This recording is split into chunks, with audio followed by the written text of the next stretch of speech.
All right, let's talk about a skill that is, no joke, absolutely essential in our crazy, information-packed world, and that is strategic reading. We're going to dive in and figure out how to conquer that endless flood of text we all face every single day. Ever feel like you're just drowning in words? Your to-read list is a mile long.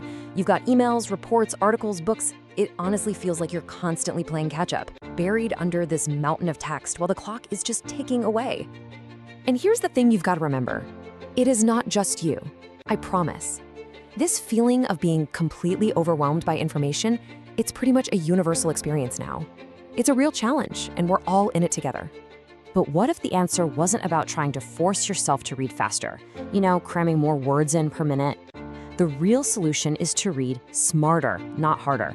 And we're going to break down two really powerful techniques that put you back in the driver's seat: skimming and scanning. Okay, first up, let's tackle skimming. Think of this as your bird's eye view. It's the perfect tool for getting a quick layout of the whole landscape of a document before you decide if you really want to dive in deep. So what is it really? Well, skimming is basically the art of reading super fast just to get the main points, the general idea, the gist of a piece of text. It's all about understanding the what before you commit to the how and the why. And here's how you actually do it. It's a simple 4-step process. First, just look at the signposts, the title, the headings, any subheadings. Then, read the bookends, the intro and the conclusion. That's usually where the really important stuff is hiding. For everything in the middle, just read the very first sentence of each paragraph. And finally, just kind of let your eyes float over the rest of the text, looking for keywords that pop out at you. This satellite view analogy is just perfect. When you're skimming, you're not trying to see every single house on every single street. No way. You're just getting that high-level image so you understand the layout of the town, the major landmarks, the whole geography of the information. All right, let's shift gears to our second technique. So if skimming is your wide-angle lens for the big picture, scanning is your zoom lens. It's all about laser focus and finding one specific target. So when we talk about scanning, what we're really talking about is searching for a particular piece of information. It's like finding a needle in a haystack. You're not trying to understand the whole haystack. You're on a very specific mission to find that one single needle. Now, the process for this is totally different. Step 1 is absolutely crucial. You have to know exactly what you're looking for: a name, a date, a specific number.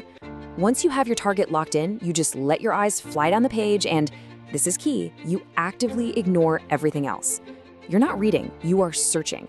And only when your brain flags a match do you stop and actually read the text around it. I love this way of thinking about it. When you hit Control F on a web page to find a word? That is exactly what scanning is. It's your own built-in biological search function for any page, printed or digital. Okay, so we've got these two really powerful tools in our toolbox, but the real genius, the real art, is knowing which one to use and when. So let's break down some typical situations. This really lays it all out. You're gonna skim that long article to decide, hey, is this even worth my time? Or you'll skim your notes to get the main ideas fresh in your mind before a big meeting. But you'll switch over to scanning when you need to find one specific statistic in a huge, dense report, or when you're looking up a phone number or trying to pinpoint that exact quote you remember seeing. See the difference? One's for the big picture, the other's for the tiny details. So when you start combining these skills, something really cool happens. You're no longer just a passive reader, just letting the text happen to you. You become an active, strategic navigator of information. You're charting your own course. And this is probably the most important thing to remember. Like any other skill, you're not going to be a pro overnight. The real key is to consciously learn these steps and then actually practice them. Make it a game. Try skimming the next news article you open or scanning the next email you get. And why does all this matter? What's the payoff? Well, mastering these techniques pretty much gives you superpowers. Seriously, you will save a ton of time. You'll actually improve your comprehension because you're engaged. You'll reduce that feeling of stress and overwhelm, and maybe most importantly, you get to focus your precious energy on what really truly matters. So I'll just leave you with this question to chew on.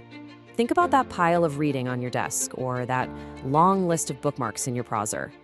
What are you going to navigate first with these new skills? The power to read smarter, not harder, it's officially yours.